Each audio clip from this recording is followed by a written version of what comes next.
Hello students, class 9th में हमारा जो चैप्टर चल रहा है वो है बहुपद और उसकी एक्सरसाइज 2.5 हम स्टार्ट कर चुके हैं। इस वीडियो में हम क्वेश्चन नंबर 8 को डिस्कस करने वाले हैं। तो 8 का जो फर्स्ट पार्ट है हम उसको देखते हैं। क्वेश्चन है निम्नलिखित में से प्रत्येक का गुणनखंडन कीजिए, फैक्टराइज करना है। तो ये क्वेश्चन मैंने यहाँ पर कॉपी में आपके सामने लिख दिया है। क्वेश्चन ये है 8a³ plus b³ plus 12a² plus 6ab²। तो हमें यहाँ पर एक फॉर्मूला यूज़ करना है और उस फॉर्मूला के बेसिस पर इसको फैक्टराइज करना है, इसके फैक्टर फाइंड करने हैं, हिंदी में बोलते हैं इसके गुणनखंड पता करने हैं।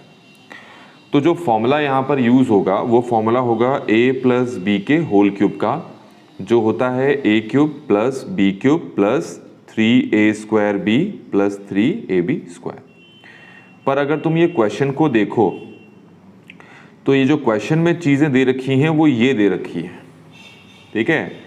जो क्वेश्चन ये है ना, ये जो क्वेश्चन आपके सामने है ये वाला, तो ये क्वेश्चन तुम्हें इस रूप में दे रखा है, इस फॉर्म में। तो तुम्हें इस फॉर्म से इस फॉर्म में लाना है, ठीक हो गया। तो इसीलिए जो ये क्वेश्चन है, इस क्वेश्चन के लिए फॉर्मूले को, ये जो फॉर्मूला है इसको मैंने उल्टा करके लिखा। पहले लिखा मैंने a³ plus b³ plus 3a² plus 3ab² equal to a plus B whole cube. तो आपने a प्लस बी के होल क्यूब का फॉर्मूला ये पढ़ा है, तो इस बार पहले मैंने इसको लिखा फिर इसको लिखा। तो जो क्वेश्चन है ये, अब ये जो क्वेश्चन है इस रूप में है, तो इसको तुमने अगर ऐसे लिखा है तो इसको भी इसी तरीके से आगे लिखना है। तो उसका तरीका क्या है? उसका तरीका ये है, जरा क्वेश्चन को एक बार मैं फिर से उतार देता हूं। क्वेश्चन हमारे पास है 8a³ plus b³ plus 12a² plus 6ab²। इसमें सबसे पहले देखो ये क्या लिखा है, यह है 8a³। तो इसमें जो 8 है ना, 8 होता है 2 का क्यूब, ये याद रखना, आपको पहले से बता रखा है। 8 होता है 2 का क्यूब, तो 8 की जगह मैंने 2 का क्यूब लिख दिया।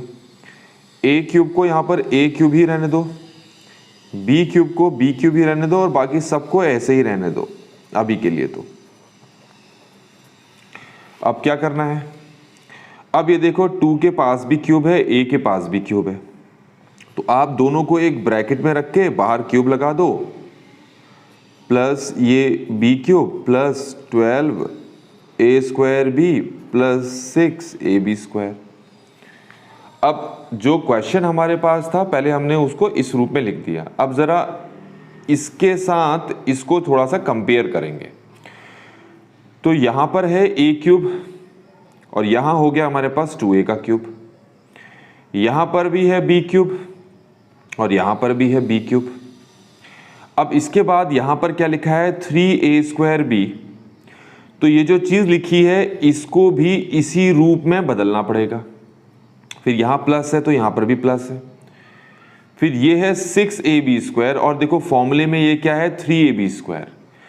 तो ये जो चीज दिखाई दे रही है इसको इस रूप में आपको बदलना है।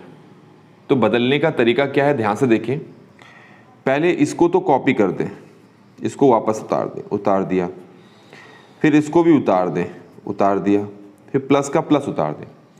अब इसको जरा यहां से कंपेयर करो तो तुम्हें पता लगेगा कि ये जो a है इसकी जगह यहां पर लिखा है 2a, ये b है तो b की जगह लिखा है b, प्लस है तो प्लस की जगह प्लस लिखा है। तो अब मैं इसको नहीं उतारूंगा, इसको उतारने की जरूरत नहीं है, मैं इसी को ही उतारूंगा। कैसे? 3 की जगह 3 लिखा, फिर बीच में यहां पर मल्टीप्लाई है तो मल्टीप्लाई लिख दिया। फिर ये देखो क्या है a²। तो शुरू में मैंने बता दिया था कि a की जगह हम क्या लिख रहे हैं 2a, तो इस a की जगह हम क्या लिखेंगे 2a, स्क्वायर है तो क्या डाल दोगे स्क्वायर। फिर यहां क्या है मल्टीप्लाई। अब देखो स्टार्टिंग में बता दिया था कि b की जगह क्या लिख रहे हैं हम, b लिख रहे हैं, तो यहां पर भी b की जगह क्या आ जाएगा b, प्लस प्लस की जगह प्लस। अब ये जो हमारे पास 6ab² है इसको नहीं उतारूंगा, इसकी जगह 3ab² की फॉर्म मुझे लिखनी है। कैसे लिखेंगे? पहले 3 की जगह 3, बीच में यहां पर मल्टीप्लाई है तो मल्टीप्लाई कर दिया। a की जगह शुरू में बता दिया था कि a की जगह 2a लिखना है, तो यहां पर इस a की जगह 2a मल्टीप्लाई, और b की जगह b ही है, तो इस b की जगह b ही रख दिया, स्क्वायर की जगह स्क्वायर। तो जो आपके पास एक्चुअल क्वेश्चन था अब वो देखो इस रूप में आ गया है। ठीक है, एक्चुअल क्वेश्चन आपके पास ये था जो कि अब इस रूप में आ गया है।